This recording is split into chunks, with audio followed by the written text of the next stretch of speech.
다 같이 기도하겠습니다. 주님 감사합니다. 주님 은혜로 지난 한 해를 돌파하고 또 새로운 한 해를 맞이하게 하심을 감사드립니다. 주님 은혜로 이곳까지 온 것인데 다시 한번 그 은혜 내 가슴에 계수하고 되새기게 하시고 하나님 앞에 온전히 우리의 삶을 재건할 수 있는 기회를 허락해 주기를 소망합니다. 오늘 그것을 위해서 세우신 부족한 종, 그리고 오늘 이 자리에 발걸음을 옮겨 찾아온 한 사람 한 사람 예수 그리스도의 보혈로 덮어주시고 주 성령께서 마음껏 기름 부으시고 우리에게 마음껏 호소하시는 시간 되기를 소망하옵고 살아계신 주 예수 그리스도의 이름으로 기도합니다. 지금 이 말씀은 느부갓네살의 공격을 받기 전 하나님께서 예레미야 선지자를 통해서 주님의 백성을 향해 선포하신 바 된 경고의 말씀과 그리고 주님께서 한탄하시는 그 음성이 아닌가 생각이 됩니다.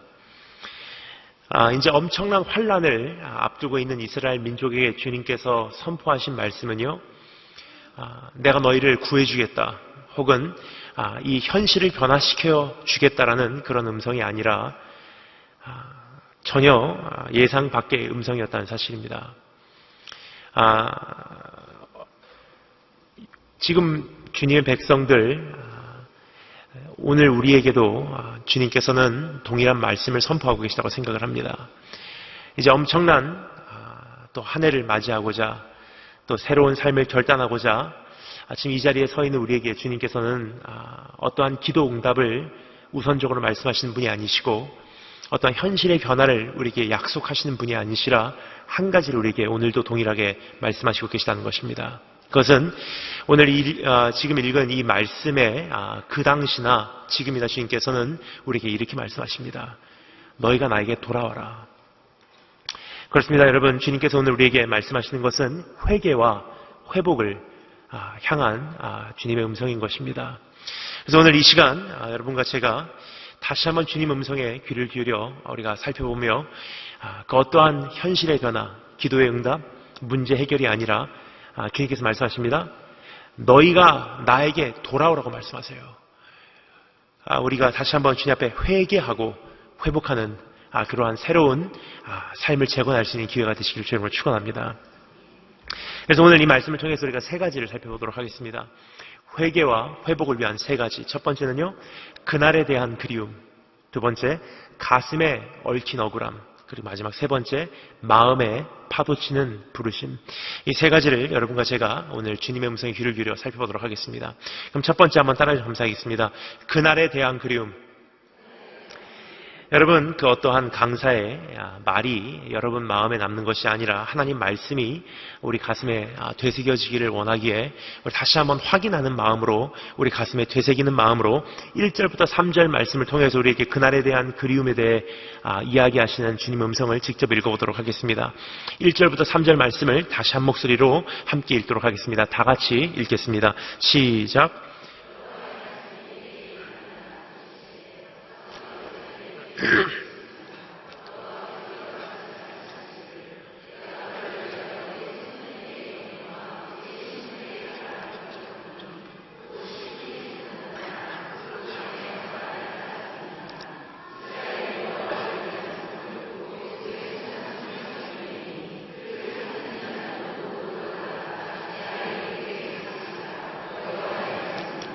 아멘.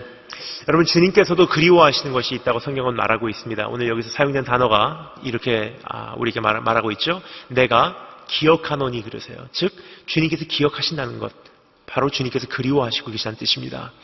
여러분, 무슨 하나님께서 그리워하실까 하는 생각을 하실 때 한 가지를 꼭 말씀을 드리고 싶은 것이 있습니다. 그것은 무엇이냐면 우리 안에 있는 너무나 다양한 그 감정은요, 우리 안에서 처음으로 존재한 것이 아니라는 것입니다. 창조주 안에 이미 존재하고 있었던 수많은 그리고 다양한 감정들이 우리 안에 전해져 내려왔다는 것입니다.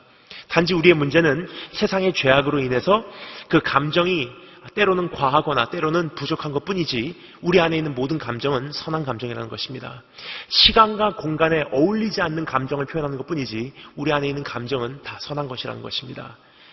여러분, 그래서 우리 안에 있는 그 그리움이라는 감정도 우리 주님께서 가지고 계시다는 사실을 우리가 기억하기를 원합니다. 근데 우리 주님께서 그리워하시는 것 중에 오늘 우리에게 다음과 같은 세 가지를 말씀하시고 계신 것을 우리가 들을 수가 있습니다.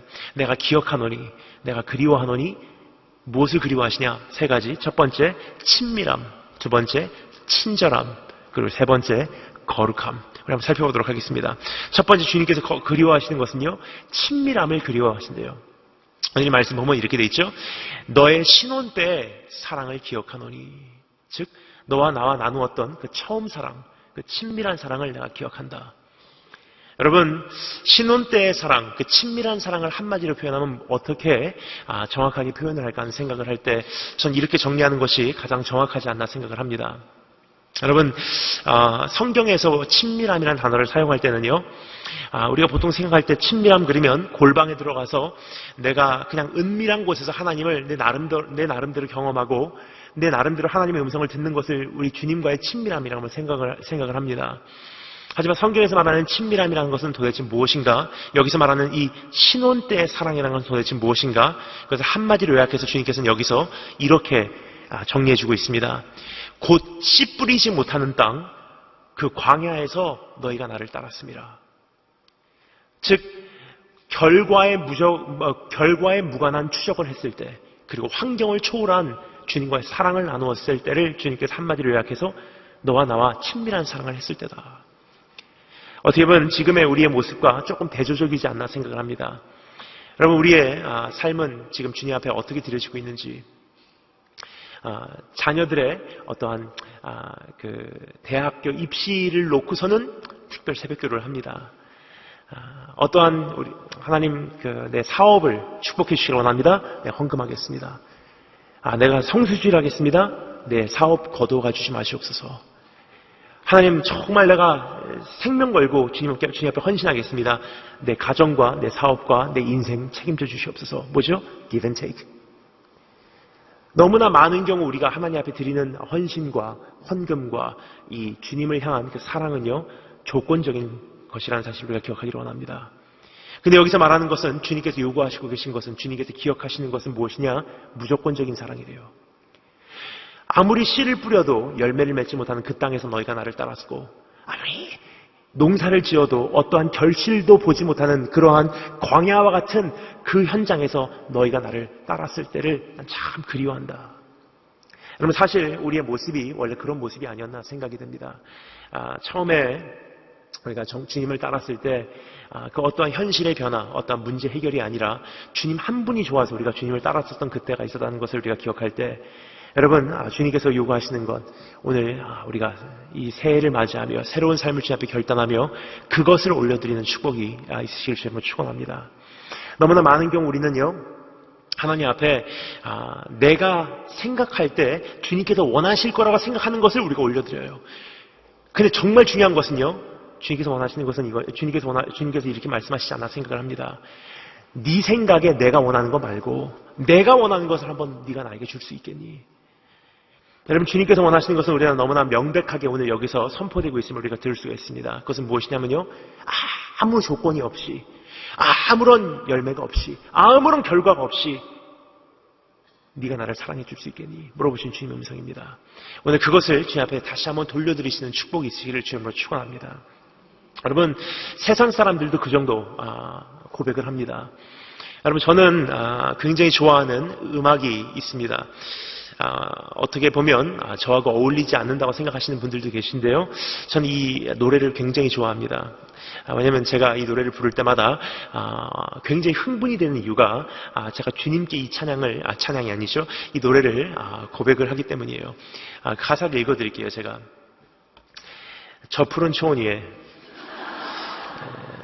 사랑하는 우리님과 100년 살고 싶어.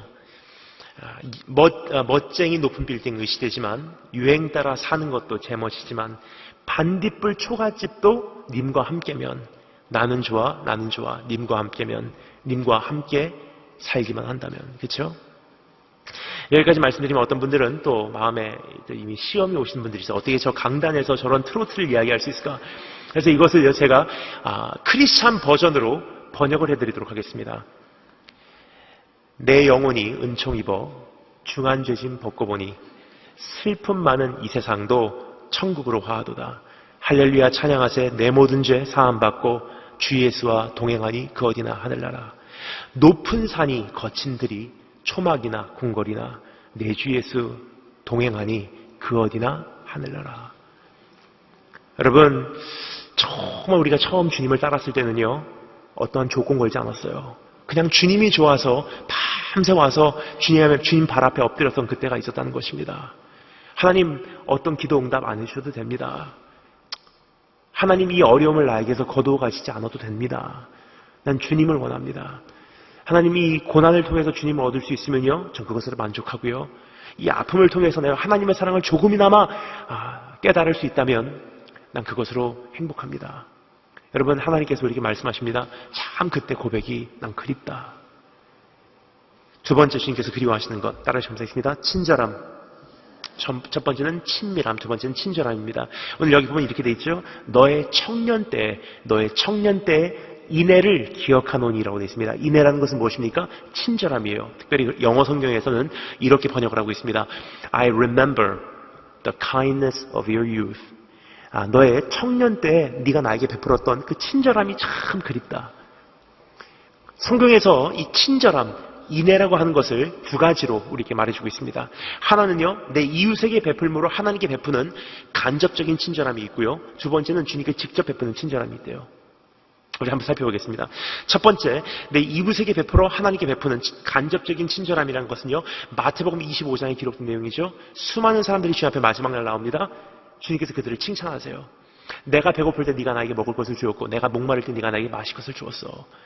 내가 옥중에 있을 때 네가 나를 찾아와 주었고, 내가 헐벗었을 때 네가 나를 입혀주었단다. 고맙다. 주님께서 이게 말씀하실 때 제 성도들은 고백하죠. 주님, 우리 그런 적 없습니다. 주님께서 대답하십니다. 지극히 작은 소자에게 한 것이 바로 나에게 한 것이라. 여러분, 사실 이 모습이 교회 안에서 지금 사라지고 있지 않나 생각을 합니다. 뭐 그렇습니까? 우리도 지금 많이 사랑하고 있고 섬기고 있습니다. 근데 여러분, 한번 생각해 보겠습니다. 교회 이름표를 닮으면요, 굉장히 사랑을 해요. 당신 사랑받기 위해 태어난 사람입니다. 당신을 섬기기를 원합니다. 난 당신을 너무 사랑합니다. 교회 이름표 띄는 순간 내 교회와 내 가정과 내 개인적인 인생과 아무런 연관이 없는 사람들에게는요, 그만한 사랑과 그만한 친절과 그만한 용서를 우리가 베풀지 못하는 것이 우리의 모습이에요. 여러분, 굉장히 안타까운 것은요, 로마서에서 이렇게 말하죠.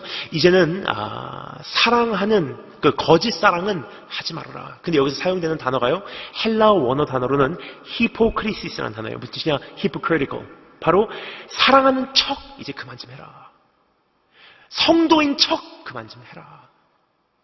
이제는 그 냄새나는 거 다 내려놓고 진짜로 네 안에 사랑이 있는지를 점검해봐라. 여러분, 오늘 하나님께서 그리워하시는 것이 한 가지 있다면요, 정말로 내가 하나님의 마음으로 그 친절함을 소유하고 지금 이 땅을 섬기고 있는지. 최근에 우리 중고등부 학생들에게 그 핍박이라는 것을 설명을 하려고 하는데 굉장히 이제 어려워하는 제 자신을 발견하게 되었습니다. 그 이유는요, 성경에 나와 있는 이 핍박이라는 그 정리하고 우리가 지금 겪고 있는 핍박하고는 조금 다르다는 거예요. 사실 성경에 나와 있는 핍박이라는 것을 경험하기를 원한다면요, 중국이나 중동 쪽에 가면 진짜로 경험할 수 있어요. 하지만 대한민국 땅에서는 우리가 겪고 있는 핍박은 성경에 나와 있는 핍박과는 조금 다른 것 같습니다. 어떻게 다르냐면요, 성경에 나와 있는 핍박은요, 초대교회 핍박은 정말 교회가 교회되고 성도가 성도되고 정말 하나님 뜻대로 열심히 살려고 하다 보니까 세상이 미워하는 거예요. 하지만 지금 우리의 모습은 어떻습니까? 교회가 교회되지 못하고 성도가 성도되지 못하고, 적어도 세상 사람들이 가지고 있는 교회는 이러기를 바라는 세상 사람들이 교회를 향하는 그 바램보다도 미달되기 때문에 세상이 교회를 미워하고 있는 그러한 현상이에요. 근데 우리는 뭐라 그러죠? 핍박당했어요. 여러분, 그것은 핍박이 아닙니다. 우리가 당연히 들어야 되는 우리에게 합당한 욕이에요. 여러분, 오늘 하나님 앞에서 우리가 그 양심적으로 세상이 우리에게 이야기하는 그 이야기에 우리 자신을 비춰볼 때 한 가지를 깨닫습니다. 세상 사람들이 우리를 욕하는 가장 큰 이유 하나입니다. 최근에 굉장히 많이 듣습니다. 그것은 무엇이냐면요, 예수쟁이들은 입으로만 사랑해 그래요. 여러분, 정말로 우리가 하나님 앞에서 그러한 친절함을 베풀고 있는지. 저는 사실 제일 싫어하는 톱3 절기가 있습니다. 언제냐면요, 크리스마스, 추수감사절, 발렌타인이에요. 여기까지 말씀을 어떤 분들은 또 이런 생각을 하십니다. 무슨 목사가 크리스마스를 싫어해. 근데 여러분, 저는요, 예수님이 이 세상에 오신 것 빼고는요, 정말 그건 감사한데, 예수님이 이 세상에 오신 것 빼고는 사실 크리스마스는 저에게는 좀 안 좋은 기억이 살아나는 그러한 계절이에요. 왜 그러냐면요, 제가 사관학교 다닐 때, 제가 대학생 때 굉장히 안 좋은 기억들이 있습니다. 제가 미국의 사관학교를 간 곳은요, 미국에서 인종차별이 가장 심한 곳 중에 하나입니다. 사관학교 입학할 때부터, 입대한다 그러죠? 입대할 때부터 인종차별이 시작됐어요. 첫날 선배들이 찾아와서 저에게 말합니다. You dirty chink, go back to your country. 이 더러운 중국놈아, 니네 나라로 돌아가라. 검은 눈동자 검머리카락이 더러운 동양놈아, 너를 이 학교에서 용납할 수가 없어. 네가 좋은 말 할 때 160년 동안의 역사가 있는 이 학교에서 네 발로 자진해서 나가지 않으면 우리는 너 같은 동양놈이 이 학교를 그만두고 자진해서 나갈 때까지 밤마다 네 방을 찾아갈 거야. 이게 저를 향한 입학식이었습니다. 근데 이 선배님들이요, 정말로 약속을 신실하게 잘 지키시는 분들이세요. 정말로 밤마다 찾아오시기 시작했어요. 밤에 자고 있으면요, 새벽 3시에 방문을 차고 들어와서 이 층침대에서 자는 저를 떨어뜨리고 푸시업 시키고 턱걸이 시키고, 참 힘들었던 시간들이 아니었나 생각이 됩니다. 근데 정말 힘들었던 것은요, 외로움과의 싸움이었어요. 그렇게까지 힘들게 선배들한테 당하면서도 잘 견뎠어요. 첫 번째, 외출 휴가를 받았어요. 너무 행복해하게 밖으로 나갔습니다. 근데 그날 배웠어요. 나가면 안 되는구나. 왜냐면요, 나갔다가 큰일 날 뻔했습니다. 처음에 나가서 길을 걷고 있는데 백인 2명이 다른 대학교 다니는 학생들이에요. 자동차를 막 타고 가다가 창문을 열더니 갑자기 되게 소리를 지르는 거예요. Get that chink! 저 중국놈 잡아라 하더니 자동차를 돌려서 쫓아오기 시작해요. 모자를 벗고서 얼마나 뛰었는지, 그날 잡히면 어떻게 됐었을지 잘 모르겠지만 제 생각에는 아마 이렇게 되지 않았나 생각이 됩니다. 그때부터 몇 년 후에 거의 비슷한 지역에서, 미국 남부지방에서 비슷한 사건이 하나 있었어요. 어느 흑인이 길을 가는데 백인 2명이 픽업 트럭, 자동차를 타고 가다가, 트럭을 타고 가다가 저 흑인 잡아라 해서 아무런 이유가 없이 그 흑인을 잡아서 발을 밧줄로 묶고 자동차 뒤에다 매달고 20km를 달렸어요. 얼굴이 쓸대로 쓸려서 시체를 알아볼 수 없을 만큼 달렸습니다. 그날 제가 잡혔으면은 아마 그렇게 돼도 이상하지 않았지 않나 생각을 합니다. 그날 적어도 저는 한 가지 깨달았어요. 나가면 안 되는구나. 그때부터 금요일 되잖아요. 외박이 시작돼요. 전 그때부터 외로움과의 싸움이 시작됩니다. 양손으로 책상을 꽉 잡아요. 여러분, 진짜 외로움은요, 여러분, 외로움의 한계를 넘어가면요, 어떤 느낌이냐? 바늘을 한 주먹 쥐고 가슴을 파내는 느낌이에요. 가만히 있으면요, 가슴이 막 떨려요. 눈물이 툭툭툭툭. 금요일, 토요일, 주일 그렇게 보내요. 그렇게 하면서 하나님의 은혜로 1년을 잘 마치고요, 2학년이 됐어요. 생도 2학년째 되니까 하나님께 저에게 선물을 주셨습니다. 무슨 선물이냐? 학교 안에서 아르바이트를 할 수 있는 여건을 주셨습니다. 그래서 제 사관학교 안에서 하나님께 제게 주신 아르바이트가 뭐냐면요, 우체국이에요. 사관학교 우체국에서 제가 일하기 시작했습니다. 새벽 3시에 출근을 해요. 그럼 새벽 3시에 출근을 하면요, 트럭 한가득 도착하는 우편물들을 새벽부터 다 이제 분배를 하는 거예요. 그 생도들 우편함에, 장교들 우편함에 601, 341 이렇게 넣는 거예요. 그렇게까지 하는 거 정말 행복했는데 힘들 때가 있더라고요. 언제냐면요, 크리스마스, 추수감사절, 발렌타인. 평소보다도 3배 정도 되는 양의 우편물이 도착해요. 평소보다도 2배, 3배 시간이 걸려서 다 이것을 우편함에 넣습니다. 근데요, 제 건 하나도 없어요. 그래서 그 시즌이 되면 굉장히 우울할 때가 있어요. 여러분, 이번 크리스마스 우리가 어떻게 지냈습니까? 여러분, 크리스마스 예수 그리스도의 생신이잖아요. 그럼 예수 그리스도의 생신이면 그분이 주인공이에요. 그럼 하나님 이 파티 원하시죠? 이 예배 원하시죠? 이 율동 원하시죠? 이 프로그램 원하시죠? 지금 다 드리겠습니다. 주님 분명히 이걸 원하실 것입니다. 우리가 장담해요. 하지만 중요한 것은요, 크리스마스의 주인공 되신 그분의 마음에 어떠한 호소함이 있었는지는 우리는 귀를 누리지 못했다는 사실이에요. 이번 크리스마스 하나님의 주된 관심이 여러분 어디 있었을까요? 물론 우리의 율동에도 있었습니다. 우리 자녀들의 프로그램에도 있었습니다. 우리가 드리는 훌륭한 예배도 있었습니다. 하지만 정말 주님의 가장 중심된 주된 관심은 어디 있었냐? 2000년 전에 99마리의 구원받은 양을 두시고 잃어버린 한 마리 양을 찾아서 이 땅에 오신, 그것도 그 잃어버린 한 마리 양에게 다가가기 위해서 의도적으로 말구이라는 것을 선택하시고 평생 죄인들의 친구요, 홀로 십자가 지시고 십자가를 돌파하신 예수 그리스도의 양심과 관심은 오늘도 바뀌지 않았습니다. 그럼 크리스마스의 주인공이신 그분의 가장 주된 관심은 어디 있었냐면요, 아픈 손가락에 있었어요. 크리스마스에 우리 주님의 주된 관심은 아빠 엄마 없이 지낸 소녀 가장들. 이 한 해를 맞이하기 전에 사업이 부도가 나서 다 산산조각나고 가족에게 선물 하나 못 갖고 가는 자살을 꿈꾸고 있었던 그 사람. 1년 동안 교회를 다니면서 시험 들고 실족해서 교회를 떠나갔지만 크리스마스가 돼서 교회를 돌아가고 싶지만 돌아가는 길을 이미 잃어버린 형제 자매들.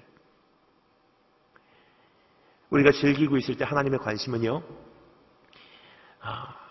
먼 곳에 아내와 자녀 두고 대한민국까지 공장에서 일하러 찾아와서 열심히 하루 종일 일하고 다 부르튼 손 가지고 10,000원짜리 전화카드 하나 사서 역전 앞에서 계속 자기 차례 기다리며 공중전화 박스 앞에서 서 있다가 자기 차례 돼서 외국에다가 전화해서 아내에게 자녀에게 크리스마스 메시지 전하는 외국인 근로자들.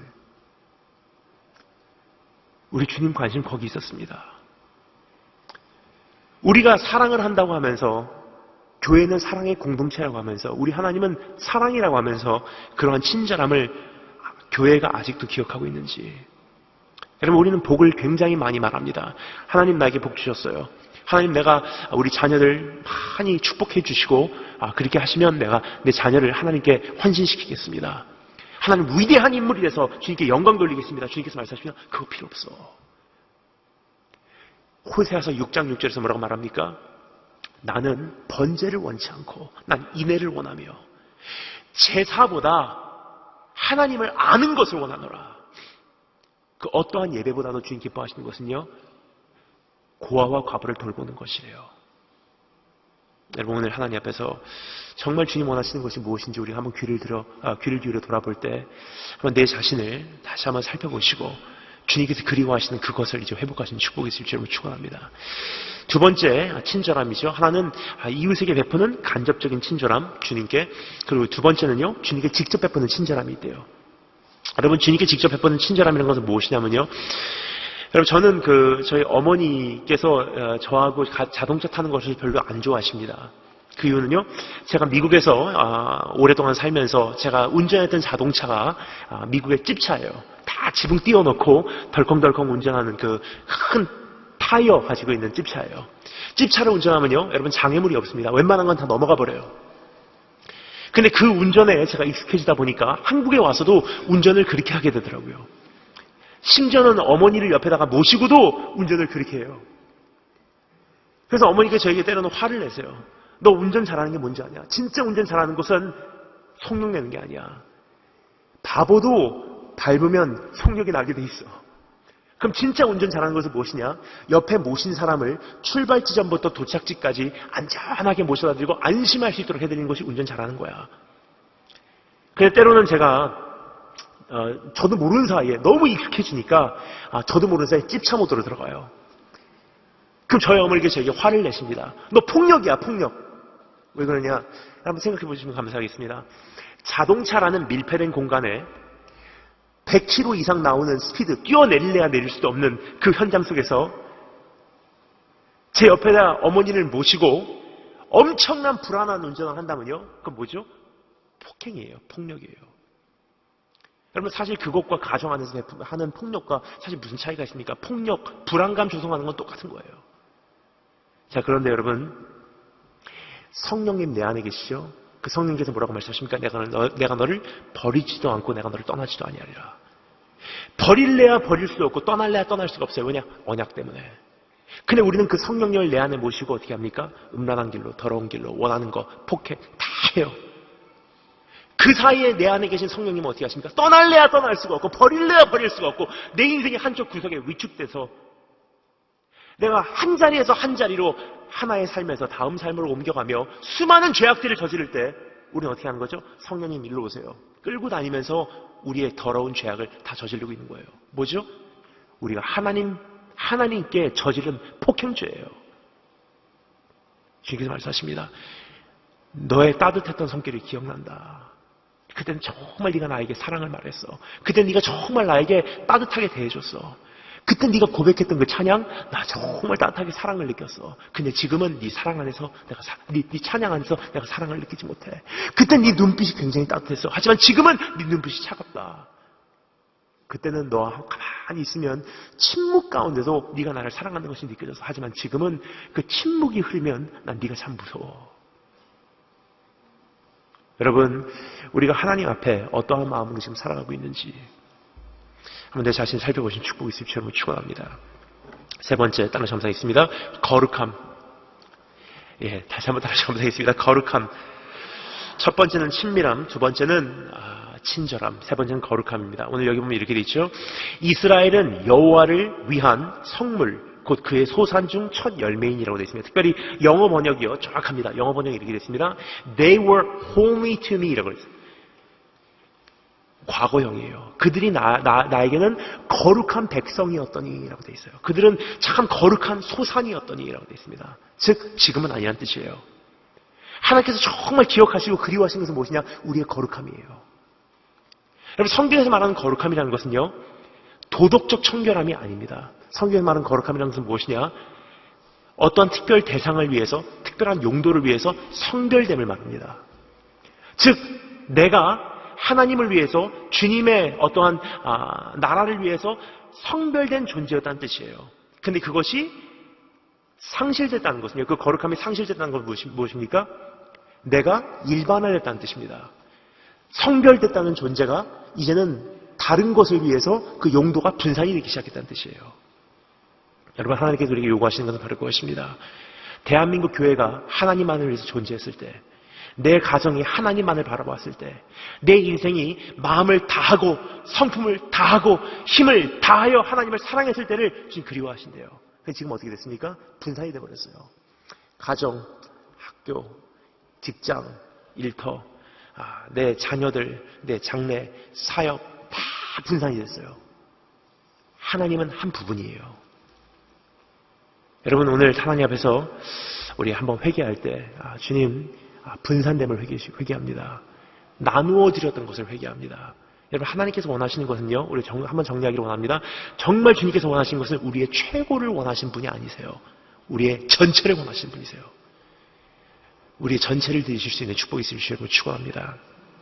첫 번째, 그날을 향한 그리움. 두 번째, 따라 점사했습니다. 가슴에 얽힌 억울함. 우리 직접 읽어보도록 하겠습니다. 2장 4절부터 8절 말씀을 통해서 우리에게 이제 가슴에 얽힌 억울함을 호소하시는 주님의 음성을 직접 읽어보도록 하겠습니다. 다 같이 4절부터 8절 읽도록 하겠습니다. 시작.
여기서 주님께서 우리에게 두 번째로 말씀하십니다. 첫 번째는 주님께서 그날에 대한 그리움을 호소하시고요. 두 번째는 주님의 마음에 얽힌 억울함이라고 우리에게 말씀하십니다.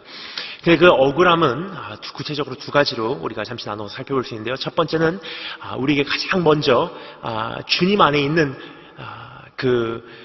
하늘, 우리가 호소하시는 음성을 들을 수가 있습니다. 4절부터 5절 말씀을 제가 읽겠습니다. 잘 들으시면 감사하겠습니다. 야곱의 집과 이스라엘의 집 모든 족속들아 여호와의 말씀을 들으라. 나 여호와가 이같이 말하노라. 너희 조상들이 내게서 무슨 불의함을 보았기에 나를 멀리하고 가서 헛된 것을 따라 헛되이 행하였느냐. 뭔 뜻입니까? 한마디로 요약합니다. 이런 뜻이에요. 내가 너에게 뭘 그렇게 잘못했냐. 여러분, 예레미야 선지자의 이 글은요, 한 가지 패턴이 계속 형성이 되고 있어요. 이것을 신학적 언어로 live pattern이라고 합니다. 무슨 뜻이냐? 하나님께서 이스라엘 민족을 법정으로 고소해서 끌고 가는 장면이에요. 그러면 하나님의 법정에 서게 되면요, 고소하는 사람이 있고요, 그리고 피고인이 있습니다. 고소를 당한 사람, 그리고 증인이 있어요. 그럼 이 예레미야 선지자의 이 글은 우리에게 다음과 같은 법정 분위기를 형성해 주는데요. 어떤 모습이냐? 하나님께서 고소하시고요, 이스라엘 민족이 피고인이에요. 그리고 하나님께서 고소를 하는 거예요. 이 민족이 이런 민족입니다. 그럼 증인은 누구냐? 예레미야 선지자예요. 그러니까 하나님께서 예레미야 선지자에게 호소한 장면입니다. 내 말 좀 들어봐라. 내가 얼마나 답답한지 한번 들어봐라. 이 민족이 어떤 민족인지 한번 내 얘기 좀 들어봐라. 그래서 하나님께서 말씀하십니다. 내가 이들에게 뭘 그렇게 잘못했다고 조금하면 떠나가고 조금하면 원망하고 조금하면 나에게 불평하느냐. 여러분, 우리가 한 해를 맞이하면서 굉장히 여러 가지 이야기를 주님께 많이 드렸어요. 굉장히 우리가 말을 많이 합니다. 근데 하나님께서 오늘 이 시간은요, 우리에게 이렇게 말씀하십니다. 이제 그만 말하고 내 얘기 좀 한번 들어봐. 내 안에 있는 억울함이 어떤 억울함인지 한번 들어볼래? 내 속이 어디까지 썩었는지 한번 들어볼래? 내가 너에게 뭘 그렇게 잘못했냐? 여러분, 영어로는 이런 표현이 있습니다. I only wished the best for you. 난 당신에게 최고의 것을 바랬을 뿐입니다. 언제 하는 표현이냐면요, 예를 들어서 부부싸움을 합니다. 아내하고 남편이 싸워요. 그러면 남편이 최고의 선물을 남편 깐에는 한 거예요.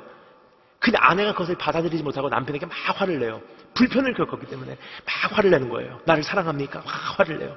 그럼 남편이 설명을 해요. 그런 뜻이 아니고 나는 정말 잘하려고 한 건데 아내가 이해를 못하고 계속 화를 내는 거예요. 도저히 통하지 않고 도저히 설명이 되지 않으면 남편이 결국은 이렇게 말합니다. I only wish the best for you. 난 당신에게 최고의 것을 바랬을 뿐입니다. 그 표현이 비록 부족하고 당신에게 이해가 안 가고 당신에게 이것이 통하지 않고 당신에게 내 마음이 전달되지 않고 당신이 불편을 겪고 당신이 아파했을지라도 난 그런 의도가 아니에요. 최고의 것을 주려고 했던 것이 이런 결과를 가져오게 되었습니다.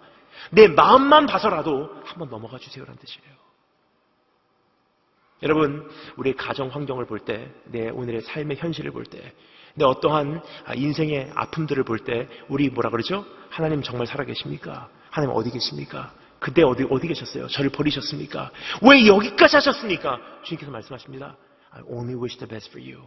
난 너에게 최고의 것을 바랬을 뿐이다. 나의 무한한 지혜로 판단해 볼 때, 나의 무한한 사랑으로 판단해 볼 때 내가 너에게 줄 수 있는 최고의 선물이었어. 그것이 비록 이해가 되지 않고 너에게는 아픔이 되었다 할지라도, 그것이 너에게는 불편이 끼쳐졌다 할지라도 내가 너를 사랑하는 이 마음 하나만 봐서라도 넘어가 줄 수 있겠니? 여러분, 오늘 하나님 앞에서 우리의 이야기를 호소하는 것도 중요하지만 이제 정말 주님 마음을 조금이나마 알고 주의 마음을 조금이나마 우리가 만족시켜드리신 축복이 있으실 점을 축원합니다. 두 번째, 주님께서 우리에게 말씀하시는 그 가슴에 얽힌 억울함이 있습니다. 첫 번째는 주님 안에 있는 한이고요. 두 번째는 주님의 눈이 목격한 불의가 있대요. 여러분, 그것은 6절부터 8절 말씀의 내용인데요. 이미 읽었기 때문에 다시 반복해서 읽지는 않겠습니다. 하지만 여러분, 주님께서 우리에게 내가 너희 안에서 불의를 목격했다고 호소하고 계십니다. 우리가 지금 시간 관계상 다 볼 수는 없지만 예레미야서를 우리가 중심적으로 볼 때, 그리고 조금 더 크게 모든 선지자들의 글을 우리가 중심적으로 볼 때 성경에서 말하는 5가지 종류의 불의가 있습니다. 그 5가지를 주님께서 우리에게 오늘 호소하십니다. 우리 한번 살펴보도록 하겠습니다. 첫 번째 성경에서 말하는 불의는요, 약한 자를 학대하는 불의래요. 여러분, 성경에서 가장 주님께서 우리에게 분노하신다고 말씀하시는 것 중에 하나가 무엇이냐? 약한 자 학대하는 거래요. 하지만 우리의 지금 모습은 어떻습니까? 출애굽기 22장 21절부터 23절 말씀 여러분 제가 읽겠습니다. 잘 들으시면 감사하겠습니다. 출애굽기 22장 21절부터 23절 말씀입니다. 너는 이방 나그네를 압제하지 말며 그들을 학대하지 말라. 너희도 애굽 땅에서 나그네였음이라. 너는 과부나 고아를 해롭게 하지 말라. 네가 만일 그들을 해롭게 함으로 그들이 내게 부르시면 내가 반드시 그 부르심을 들으리라. 여러분, 고아와 과부의 편이 되셔서 그들의 부르심을 듣고 그들을 압제하는 사람들을 복수하신다는 하나님께서는요, 오늘도 바뀌지 않으셨어요. 근데 한 가지 문제가 있습니다. 대한민국 사회에 그토록 크리스찬이 많다고 하면요, 사회의 구조는 조금 바뀌어야 되잖아요. 근데 우리 삶이요, 지금 굉장히 우리 사회를 바라볼 때 안타까운 것은요, 약한 자는 짓밟힘을 당하고요, 없는 자는 업신 여겨짐을 당한다는 것입니다. 심지어는 교회마저도 그런 형태로 변하고 있는 것을 볼 때 너무나 마음이 아픕니다. 그러면 정말로 교회의 어머니들이시고 이 자녀를 이 다음 세대의 어머니시라면요, 보다 나은 교회와 보다 나은 세상을 우리 자녀들에게 남겨주기 위해서는 우리 한 가지 생명을 걸고 기도해야 될 점이 있습니다. 그것은 무엇이냐면요, 하나님, 내가 압제했고요, 내가 그들을 억압했습니다. 내가 짓밟았고요, 내가 그들을 업신여겼어요. 교회의 구조부터 내가 바꿔놓겠습니다. 왜 그 말씀을 드리냐면요, 2000년 전 주님께서 처음에 교회를 세우셨을 때는요, 교회는 병원이었었어요. 죄인들과 아픈 사람들과 실패한 사람들과 이혼한 사람들과 사회에서 인정받지 못하는 사람들이 오는 것이 교회였었어요. 하지만 지금 어떻습니까?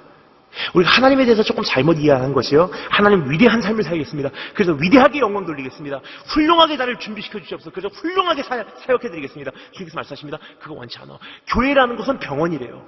아픈 사람들이 오는 것이 병원이고요, 가정이 산산조각난 사람들이 와서 어울릴 수 있는 것이 교회고요, 사회에서 인정받지 못하고 상처받은 사람들이 올 수 있는 것이 교회래요. 근데 문제가 있습니다. 지금 오늘의 교회는요, 박물관이 돼버렸어요. 성공한 사람들, 잘 나가는 사람들, 사회에서 인정받는 사람들, 내놓으라는 사람들, 가정 산산조각나고 실패하고 부모가 없이 자란 고아들, 정말 내놓을 할 것이 없는 사람들은요, 교회는요, 이제는 얼굴도 못 드는 그런 장소가 되어버렸다는 사실이에요. 주님께서 말씀하세요. 나 그 분노한다. 여러분, 하나님 나에게 복 주시옵소서. 정말 주님께 모든 것을 바칩니다. 주님께서 말씀하시다. 냄새나 하지마, 더 이상. 가장 기본적인 것부터 우리가 세우지 않으면요, 우리가 믿고 있는 신앙은 아무 의미가 없다는 사실이에요. 훌륭한 교회, 훌륭한 성도 많습니다. 하지만 정말로 주님께서 기뻐하시는 교회와 기뻐하시는 성도는 얼마나 될지 참 궁금합니다. 여러분, 하나님 앞에서 우리가 약한 자 학대하지 않았는지 굉장히 안타까운 것은, 여러분, 저는 특별히 한국 안에서 돌아다닐 때는요, 대중교통을 굉장히 많이 이용을 합니다. 특별히 제가 제일 자주 이용하는 대중교통 중에 하나가 무엇이냐면요, 수도권 전철이에요. 그럼 제가 전철을 타고 이동하는 걸 굉장히 좋아하는데, 특별히 제가 좋아하는 노선이 있습니다. 1호선이에요. 그러면 특별히 구로부터 천안까지 가는 그 노선을 굉장히 저는 즐겨 탑니다. 왜냐면요, 굉장히 여러 사람을 제가 볼 수가 있거든요. 사람 구경이에요. 딱 전철을 타고 가면요, 여러 사람들이 타고 내리는 것을 보게 돼요. 특별히 주일날 타고 있으면 굉장히 재밌습니다. 딱 앉아 있으면요, 교회 끝나고 들어오는 청년들이 있어요. 딱 보면 교회 다니는 청년들이에요. 어떻게 하냐고요? 양복 입고 있고요. 또 한 명은, 그 중에 한 명은 꼭 기타 메고 있고요. 그 중에 한 명은 꼭 십자가 목걸이 하고 있더라고요. 교회 다니는구나. 하나님 감사합니다. 저렇게 귀한 청년들이 대한민국에 있습니다. 가만히 보고 있어요. 근데요, 한 중간쯤 가면은 수원쯤 지나가면서 중국 사람들부터 시작해갖고 외국인 근로자들이 왕창 타요. 그러면 그 교회 다니는 청년들이요, 자리를 옮겨요. 여러분, 50년 전에 대한민국 이민 초창기 때 기억하십니까?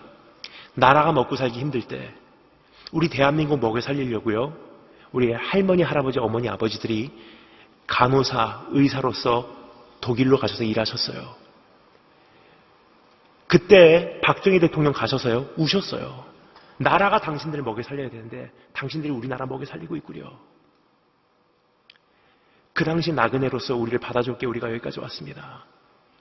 근데 우리는 지금 이제 좀 살만하니까 장로님, 권사님, 집사님, 공장 사장님들이에요. 외국인 근로자들 그 공장에 와서 일하다가 팔 하나 잘려도요, 그 사람들 보살피는 게 귀찮으니까 이민국에다가 얘기해서 강제 추방시켜버려요. 여러분, 이것이 대한민국의 현실인데 제가 와서 오늘 지금 무슨 말을 하겠습니까? 새해 복 받을지어다, 잘 살지어다, 기도 응답될지어다, 자녀를 축복해 주시옵소서, 훌륭한 인물들에서 하나님께 영광 돌리게 하여 주시길 원합니다. 그거는 나중 문제예요. 여러분, 하나님 앞에서 우리가 회개하고 회복이 되면요, 축복이라는 것은 자연적으로 맺혀지는 열매입니다. 여러분, 우리가 시장에 가서 그래도 먹고 살 수 있는 내가요, 시장에 가서 할머니들 쭈그리고 앉아서 하루 종일 추운 데서 일하시는 그분들 보면서 우리는 어떻게 하죠? 웬만하면 풀 한 폭이라도 더 뜯어오려고 하는 것이 우리의 본능이에요. 주님께서 말씀하세요. 이제 충분히 가졌지 않니? 조금 손해보면 어쩌니? 네가 좀 희생 좀 해라. 두 번째, 성경에서 말하는 불입니다. 거룩한 것을 부정하게 하는 것을 주님께서 불이라고 말씀하십니다. 여러분, 아까 말씀드렸죠? 거룩한 것이라는 것은요, 성별됐다는 뜻이에요. 근데 그것을 부정하게 한다는 것은요, 일반화시킨다는 뜻입니다. 성도의 삶이 하나님만을 위해서 존재하여야 하는데 그것이 세상을 향해서 분산될 때 주님께서 말씀하십니다. 불이다. 하나님만을 위해서 존재하기 위해서 자녀를 준비해야 되는데 그 자녀의 용도가 세상과 어떠한 나의 욕심에 이끌려갈 때 주님께서 말씀하십니다. 부정하게 됐어. 불이다. 여러분, 오늘 하나님 앞에서 내가 그러한 부정하게 하는 죄를 저지르고 있지는 않은지 한번 내 자신을 살펴보시는 축복이 있을 줄 여러분 축원합니다. 세 번째, 성경에서 말하는 불입니다. 받아야 할 자에게 마땅한 그것에 대한 대가를 지불하지 않는 것을 성경에서는 불이래요. 대표적으로 성경에서는 그것을 이렇게 말하죠. 저울을 속이는 죄래요. 특별히 우리 청소년들 굉장히 많이 걸려요. 거기서. 특별히 청년들. 뭘로 걸리냐? 불법 다운로드. 어떤 사람들은 이렇게 생각해요. 그거는 뭐 아무것도 아니죠. 여러분, 그것은 우리의 양심이 화인마저기 때문이에요. 그 사람들은 잘 사는 사람들이고 대기업이고 이 정도는 괜찮아요. 근데 중요한 것이 있습니다. 우리가 점도 없이 흠도 없이 순결한 교회로 준비되어야 하는데요. 무슨 뜻이냐? 이만큼도 어떤 악의 모습을 소유하지 말라는 뜻이에요. 여러분, 우리의 양심이 어느 정도 화인마저냐면요, 내 나름대로 어떤 기준을 세웠어요. 이거는 괜찮고 이거는 하나님도 용서하실 거야. 주님께서 말씀하십니다. 그거 용서하지 않아. 하나님의 기준은 세상보다 미달되지 않다는 사실이에요. 거룩하신 여호와 하나님의 임재 속으로 들어갔을 때 이사야 선지자의 입에 나온 것이 한 가지. 여러분, 다른 사람이 아니고 이방인도 아니고 어떤 세리장이도 아니었어요. 이사야 선지자와 같은 사람이 하나님의 임재 속으로 들어가서 한마디 했어요. 화로다 내가 죽게 되었도다. 여러분, 오늘 하나님 앞에서 정말로 선다면요, 정말 보잘것없는 조그만 것부터 큰 것까지 우리 다시 한번 가슴 찢고 회개할 수밖에 없다는 사실이에요. 마땅히 지불해야 될 대가를 지불하지 않는 것, 주님께서 말씀하십니다. 그거 불이다. 일을 시켜놓고 그것에 해당된 일당을 줄이는 것 불이라고 말씀하세요. 근데 사업을 운영할 때 그만한 세금 주님 앞에 온전히 하나님 보시는 앞에서 떼지 않는 것 불이라고 말씀하세요. 네 번째, 주님께서 말씀하시는 것, 악한 것을 보고도 못 본 척하는 것이 불이래요. 성경에서 대표적인 불의가 바로 그것이 아닌가 생각됩니다. 바로 우유부단한 성격이에요. 그냥 뭐 좋은 게 좋은 거죠. 여러분, 성경에서 우리가 정말 다시 한번 정리해야 될 것은요, 성경에서 말하는 온유함, 성경에서 말하는 정말 좋은 성품이라는 것은 무엇이냐? 우유부단한 성격이 아니에요. 왜냐? 우유부단한 것은 무엇입니까? 나쁜 것도 좋게 말할 수 있고 좋은 것도 나쁘게 말할 수 있어요. 그냥. 그 성경에서 말하는 온유함은요, 충성이라는 뜻이에요. faithfulness. 바로 내가 충성을 맹세한 그분에게는 한없이 부드러워요. 그분에게는 한없이 굴복합니다. 그런데요, 그분을 힘들게 하거나 그분의 원수되거나 그분의 뜻에 거슬리는 것은 마치 세파트 같은 개와 같이 진돗개 같이 물고서 으르렁거리고 딱 잡고 생명을 걸고 안 놓는 게 성경에서 말하는 온유라는 단어예요. 여러분, 오늘 하나님 앞에서 내가 악한 것을 보고도 넘어가고 있지는 않은지, 여러분 중요한 것이 있습니다. 우리 특별히 자녀들 학교에서 보면요. 학교 내 폭력을 당하지 않는 정도의 문제, 학교 내 폭력을 하거나 당하지 않는다고 여러분 안심할 게 아니더라고요. 뭐냐?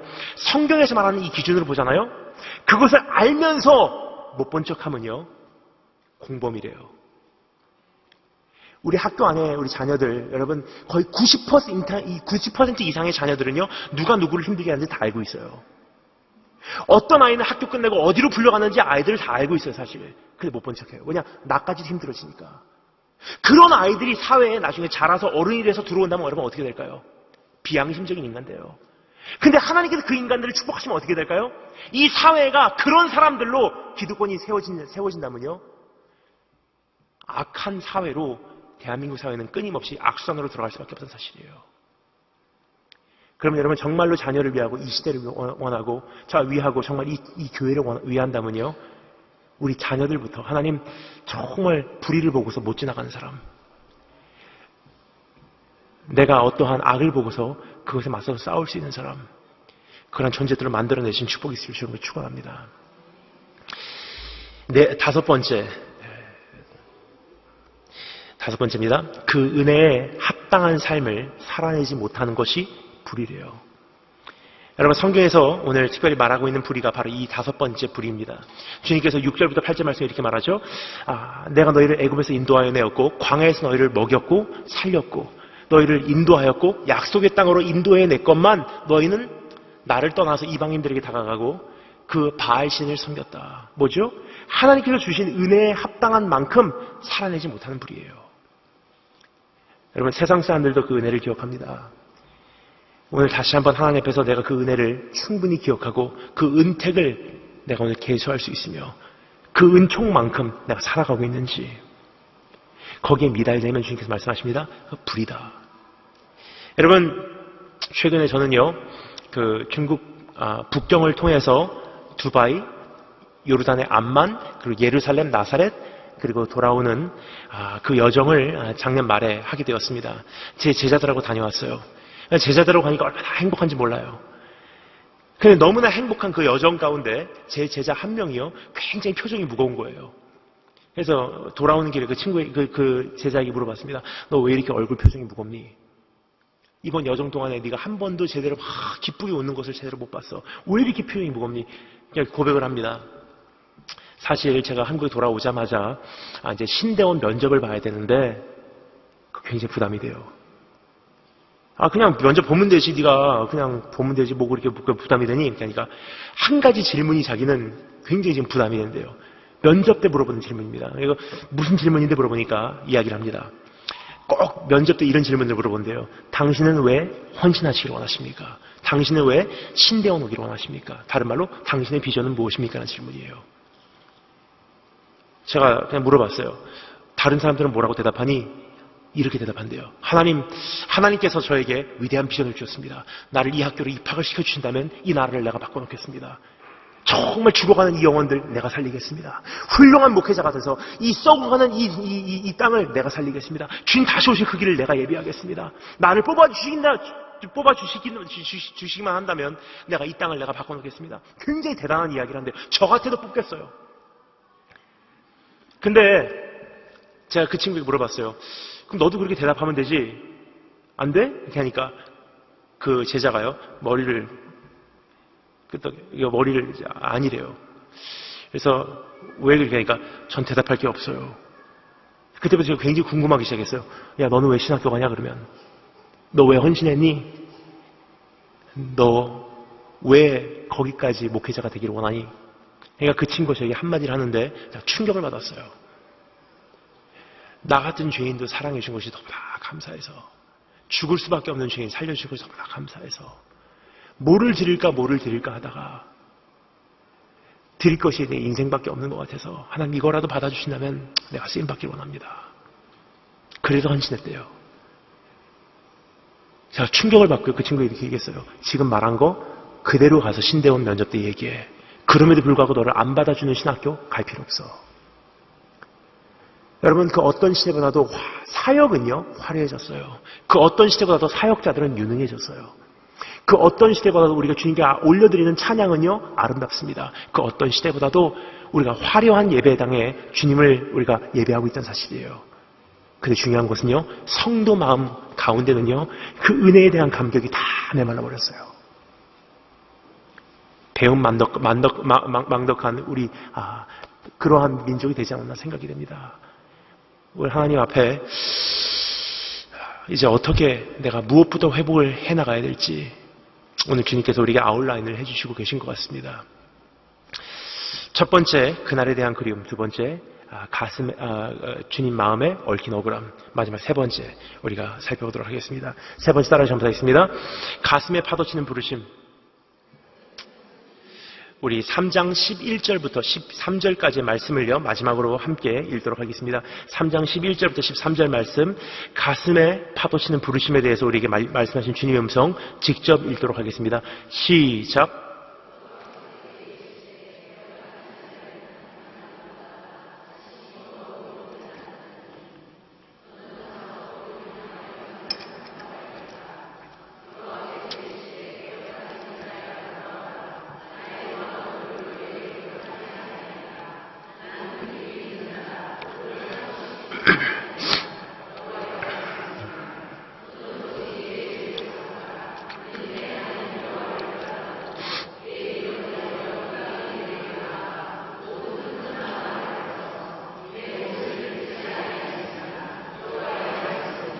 아멘. 주님의 마음에 있는 그 그리움의 음성을 들었습니다. 그리고 두 번째로 주님 가슴에 얽힌 억울함을 우리가 듣게 되었습니다. 자, 그런데요, 그 두 가지를 알고 나니 한 가지가 우리 안에 파도치기 시작합니다. 그것은 무엇이냐면요, 주님께서 우리를 부르시는 그 부르심이 우리 안에 파도치기 시작한다는 것입니다. 그리고 그 부르심은 우리에게 한 가지를 요구하십니다. 이제 회개하고 회복되어라. 자, 그런데 여러분, 중요한 것이 있습니다. 주님께서 오늘 회개를 위해서 두 가지를 우리에게 크게 나누어서 아웃라인 해주시고 계십니다. 한번 살펴보겠습니다. 첫 번째는요, 북쪽 나라 이스라엘을 주님께서 그 비유를 삼아 한 가지 죄명을 우리에게 정리해 주세요. 그것은 무엇이냐? 배역함이라고 주님께서 말씀하십니다. 그 배역함이라는 것은요, 영어로 faithlessness, 즉 신앙 자체가 없다는 거예요. 북쪽 나라 이스라엘의 모습이었습니다. 하나님에 대해서 그냥 모르는 사람들이었어요. 마치 이것은요, 북한의 모습과 동일하다고 생각합니다. 그냥 하나님에 대해서 모르는 거예요. 신앙 자체가 없는 사람들입니다. 그것 굉장히 주님 앞에서 심각한 죄라는 사실이에요. 그래서 주님께서 두 번째로 또 한 가지 죄를 말씀하십니다. 그것은 남쪽 나라 유다의 죄입니다. 그것을 주님께서 말씀하십니다. 그들의 죄는 반역함이래요. 영어로 unfaithfulness, 즉 배반함, 신실하지 못함. 이것은 무엇입니까? 은혜를 알고요, 하나님의 좋으심을 체험하고요, 정말 그 사랑을 깨달았음에도 불구하고 하나님을 배반하고 떠나간 죄예요. 이것은 마치 어떻게 보면 대한민국의 우리 모습이 아닌가 생각이 됩니다. 그 은혜를 경험하고 수많은 교회가 있고 하나님의 좋으심을 충분히 경험했는데도 불구하고 하나님을 배반하고 세상으로 내 마음이 분산된 죄를 주님께서 그것을 반역함이라고 말씀하세요. 자, 그런데 더 충격적인 사실은요, 이 배역함과 반역함 중에서 누구의 죄가 더 크냐? 11절 말씀 주님께서 이렇게 폭로하십니다. 여호와께서 내게 이르시되 배역한 이스라엘은 반역한 유다보다 자신이 더 의로움이 나타나나니. 무슨 뜻입니까? 북쪽 나라 이스라엘의 죄보다 남쪽 나라 유다의 죄가 더 크다는 사실이에요. 하나님에 대해서 모르는 것보다 알면서도 불구하고 은혜를 경험했음에도 불구하고 그럼에도 불구하고 떠나간다는 그 반역함의 죄는 심각하다는 거예요. 즉 북한보다 대한민국의 죄가 더 심하다는 것입니다. 세상보다 교회 안의 죄가 더 심하고요, 평신도보다 목사의 죄가 더 심하고요, 1대째 크리스찬들보다 4대째, 5대째 모태신앙의 죄가 더 많다는 사실이에요. 여러분, 오늘 하나님 앞에서 우리가 한번 내 자신을 살피며 내가 정말 하나님의 심판대에 얼마나 심각한 자리에 지금 와 있는지를 한번 자각하시고 깨닫는 것이 이 한 해를 여는 복인 것을 우리가 다시 한번 깨닫기를 원합니다. 그래서 주님께서 우리에게 회개를 요구하십니다. 근데 회개는요, 우리가 생각하는 회개는 그냥 감성적인 그냥 후회라고 생각해요. 그 죄에 내가 정말 안 졌으면 좋았었겠다. 그 성경에서 말하는 회개는 좀 구체적인 회개예요. 좀 적극적인 회개입니다. 세 가지 주님께서 우리에게 말씀하시는 것 살펴보겠습니다. 첫 번째, 다른 시험 하겠습니다. 약속을 기억하라. 12절 말씀에 이렇게 되어 있죠. 너는 가서 북을 향하여 이 말을 선포하여 이르라. 여호와께서 이르시되 배역한 이스라엘아 돌아오라. 그 다음 뭐라고 되어 있죠. 나는 노한 얼굴을 너에게 향하지 아니하리라. 나는 긍휼이 있는 자라. 너를 한없이 품지 아니하리라. 여호와의 말씀이니라. 그거 기억하라는 거예요. 돌아오면 회복이 있고 돌아오면 용서가 있다는 것을 기억하래요. 호세아서 6장 1절에 뭐라고 말합니까? 오라 우리가 여호와께로 돌아가자. 여호와께서 우리를 찢으셨으나 도로 낫게 하실 것이요 우리를 치셨으나 싸매어 주실 것입니다. 여러분 오늘 하나님 앞에서 다시 한번 그 약속을 기억하시고 한 걸음 회개의 장소로 회개의 자리로 내디디시는 축복이 있으시기 바랍니다. 두 번째 회개의 두 번째 과정입니다. 따라서 검사하겠습니다. 자복하라. 13절 전반에 이렇게 있죠. 그래서 너는 오직 너의 죄를 자복하래요. 왜 고백하라고 말하냐? 여러분 고백을 하지 않으면 내 안에 더러운 것이 어느 정도까지 있는지는 몰라요. 그냥 막연하게 생각을 해요. 여러분 우리는요 내 자신을 지켜내는 그 자동 장치 시스템이 있습니다. 내 안에 부담이 되는 죄는요 내가 웬만해서는 이야기 안 하려고 그래요. 그냥 굉장히 막연하게 회개를 해요. 하나님 그냥 용서해 주세요. 더러웠습니다. 음란했습니다. 추악했습니다. 용서해 주세요 하고 넘어가 버려요.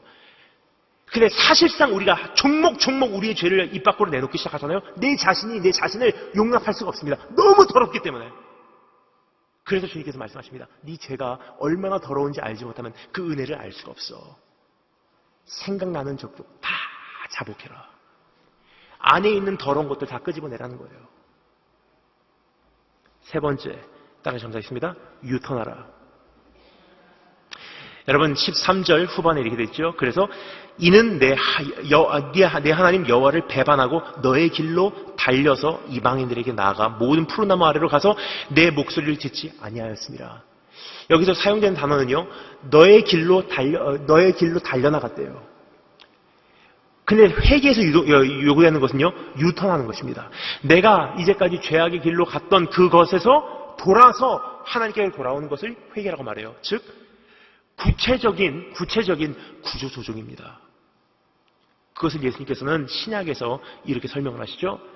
눈이 너로 하여금 실족하게 하면 그냥 감성적으로 하나님 또 죄졌습니다 하지 말고 그 눈 뽑아버려. 네 팔이 너로 하여금 실족하게 하면 하나님 이 죄 안 졌으면 좋았는데 하나님 용서해 주세요. 새해를 맞이합니다. 불쌍히 여겨주세요. 그거 하지 말고 이 팔 잘라버려. 그게 회개래요. 여러분 진짜 회개는요 감성적인 회개가 아닙니다. 진짜 회개는 무엇이냐? 그 약속을 기억하고 하나님 내가 내 자신을 한번 던져보겠습니다. 자복하고 팔 잘라버리고 눈 뽑아버리는 구체적인 구조조정입니다. 이것이 이루어지지 않고는요 이 말씀 끝나면 작심삼일 또 반복이 됩니다. 1년 후에 똑같은 자리에서 우리는 회개할 거예요. 여러분 대한민국 안에서 얼마나 많은 회개 운동이 있었습니까? 얼마나 많은 회개 집회가 있었습니까? 근데 사실상 대한민국은요 지금 급속도로 악화돼 가고 있어요. 그것은 참된 회개를 하지 않았기 때문입니다. 감성적으로 집회에서 은혜는 받았을지라도 구체적인 삶의 구조조정은 이루어지지 않았어요. 여러분 여기까지 말씀을 드리면 한 가지 우리 안에 어떤 부담감이 생겨요. 오늘 이제 어떻게 회개해야 될까? 어디서부터 시작해야 되는지 우리가 참 막연합니다. 그래서 여러분 하나님께서 우리에게 참 중요한 단어를 말씀하세요. 제일 처음에 선포된 단어죠. 내가 기억하노니. 이게 어떤 뜻이냐면요. 여러분 저는 어렸을 때 저희 아버지에게 굉장히 많은 그 상처를 받았어요. 왜냐 제 아버지는요 일본의 유명한 야쿠자세요. 야쿠자도 여러분 크고 작은 조직이 있지만 제 아버지께서 소속돼 있었던 조직은요 일본에서 가장 큰 야마구치 구미라는 조직이에요. 야쿠자도요, 여러분 제일 밑바닥부터 위에까지 있습니다. 근데 제 아버지는 그 야쿠자 조직의 야마구치 구미의 본부에서 이제 넘버 2 2인자예요. 그러니까 교토라는 지역의 지부장이에요. 교토의 기둥이라고 부릅니다. 야쿠자가 거기까지 가기 위해서는요 싸움만 잘해서 되는 게 아니더라고요. 자기 절제와 자기 관리예요. 그냥 아버지께서 거기까지 가시기까지는요 굉장히 자기 절제와 자기 관리를 잘 하시는 분이시고 엄격하게 하셨기 때문에 거기까지 가신 거예요. 근데 그것이 하루아침에 바뀌어지지 않더라고요. 지금도 제 아버지 자기 자신을 관리하시고 절제하시는 모습을 보면 제가 깜짝 놀라요. 굉장히 그 아버지 옆에서 살면서 저는 힘들었었어요, 사실. 왜냐하면 아버지 대에서 끝나면 되는데 똑같은 절제와 똑같은 관리를 저에게 심으시거든요. 그러니까 저희 예를 들어서 제 아버지는요. 보통 사람 같으면 아침에 딱 눈을 뜨면 10분 더 자야 되겠다 하고 뒹굴뒹굴 하는 것이 보통 사람이잖아요. 저희 아버지 같은 경우는 어떻게 하시냐면요. 딱 아침에 눈을 뜨는 순간 일어나 버리세요. 아무리 추운 한겨울에도요. 이부자리를 그냥 차내고 일어나시는 오뚜기 같은 분이세요. 의사 선생님께서 한번 부탁을 하시더라고요. 절대로 그냥 일어나지 말라고. 눈 뜨면 잠시 누워 계시라고. 왜냐, 그대로 일어났다가는 피가 거꾸로 솟기 때문에 쓰러집니다. 그래서 지금도 아침에 눈 뜨시자마자 그대로 일어나세요. 그렇게 일어나셨는데 불구하고 절대로 낮잠도 안 주무신 분이세요. 지금까지 살면서 제 아버지께서요. 지금까지 낮잠 주무시는 모습을 정말 몇 번 못 봤습니다. 정말 피곤하시면 밖에 가서 산책을 하고 오세요. 그래서 어렸을 때부터 제 아버지가 그 여호와 하나님과 같은 분인 줄 알았어요. 졸지도 아니하시고 주무시지도 아니하신 분. 그리고 굉장히 엄격하신 게 식사 때마다 굉장히 그 식탁 매너를 중요시 여기시고요. 그리고 저희 집에는 조그만 목소리가 안 통하는 집이에요. 다 큰 소리로 이야기합니다. 전화를 받을 때도 확실히 얘기해야 돼요. 예, 여보세요. 예, 안녕하세요. 큰일 나요. 하이, 하이. 하이도 짧게 해야 돼요. 하이 길게 했다가 한번 큰일 날 뻔했어요. 하이 하다가 큰일 날 뻔했어요. 제 아버지께서 또 한 가지 중요한 것은 저희 집에서는 말대꾸하고 변명이 통하지 않는 집이에요. 저희 집에 룰이 있습니다. 네가 말대꾸하는 날, 네가 변명을 하는 날, 너는 정령 죽으리라. 저희 집 룰이에요. 근데 한 번은 제가 그것을 어겼어요. 얼마나 아버지에게 그 억눌림을 당하는 게 분노가 나든지 한 번은 제가 생각을 안 하고 그냥 팍 입에 놔버렸어요.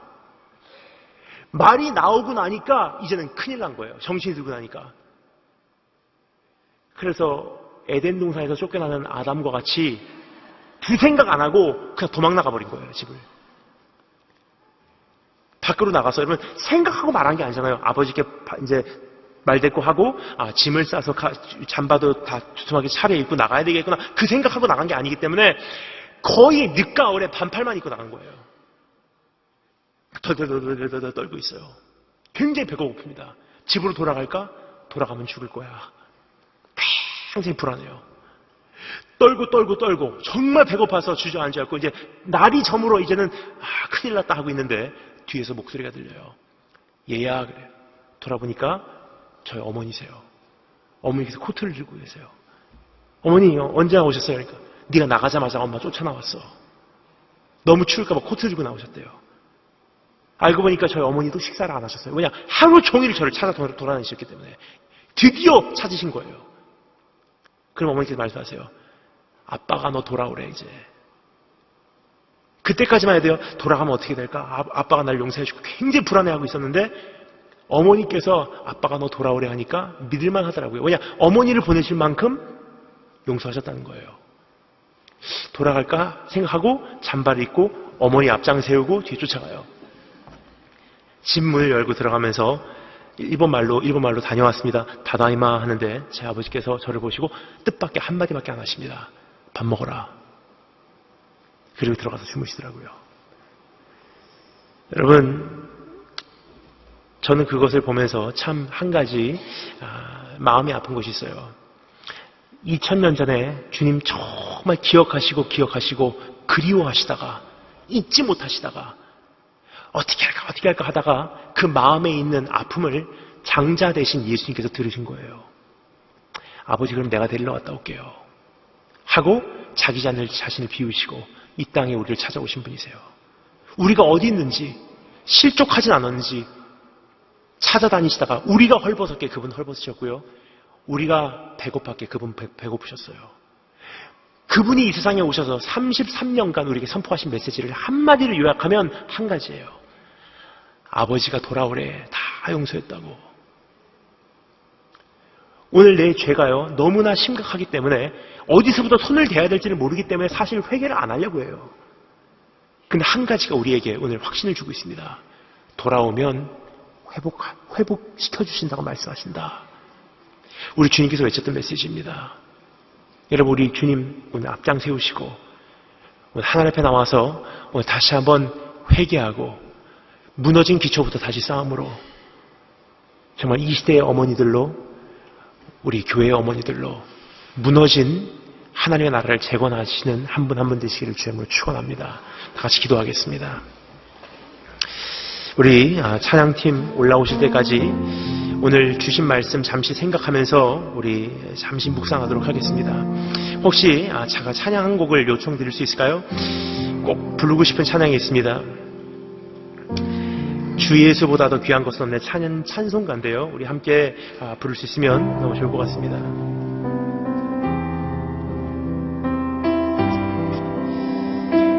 오늘 말씀 기억하면서 여러분 오늘 잠시 묵상하도록 하겠습니다.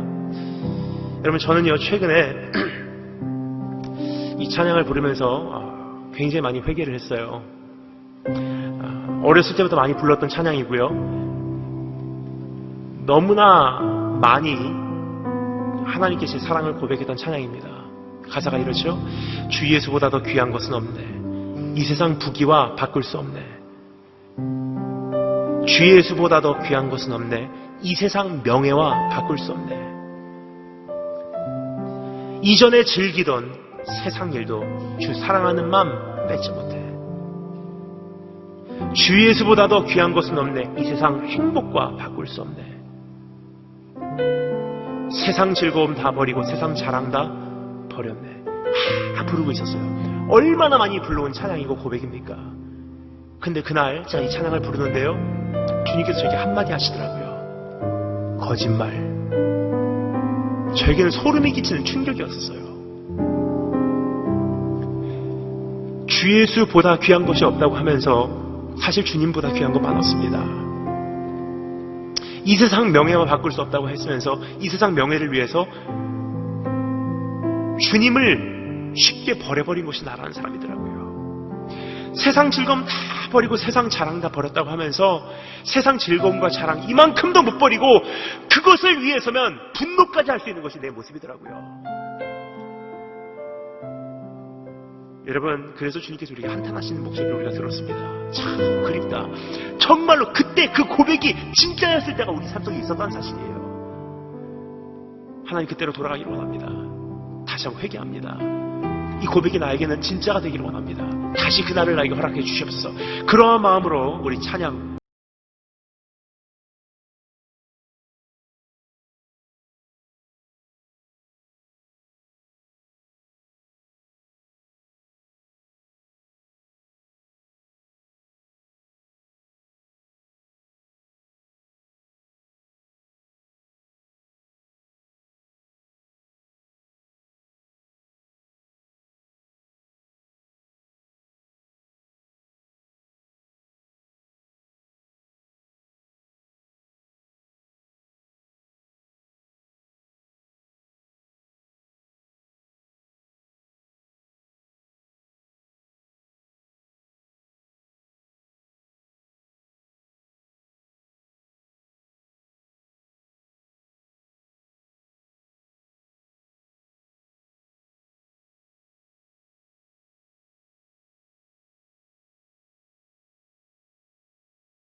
여러분, 이 시간 우리가 함께 기도하도록 하겠습니다. 첫 번째 기도할 때 우리가 이렇게 기도했으면 좋겠습니다. 하나님, 주님을 사랑한다고 고백했지만 사실 그 친밀함은 내 안에서 다 상실됐음을 고백합니다. 하나님, 내 자녀, 내 가정, 내 직장, 내 일터, 내 사업, 내 질병, 내 문제, 내 꿈과 비전을 위해서 주님을 이용한 적이 너무나 많았음을 고백합니다. 또 그것이 이루어지지 않았을 때 하나님을 원망하고 하나님을 떠나간 적이 얼마나 많았는지 오늘 다시 한번 주님의 마음에 얽힌 억울함의 소리를 듣습니다. 내가 너에게 뭘 그렇게 잘못했냐? 난 내 아들을 죽였고 오늘도 변치 않도록 너를 사랑하고 있다.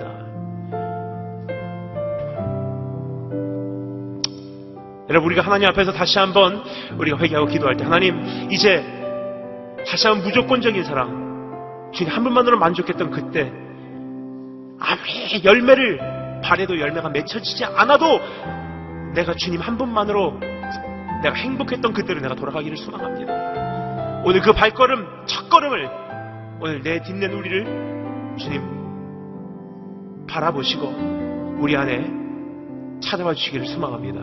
다 같이 그러한 마음으로 한번 주여 크게 부르시고 기도하도록 하겠습니다. 다 같이 기도하겠습니다. 주여!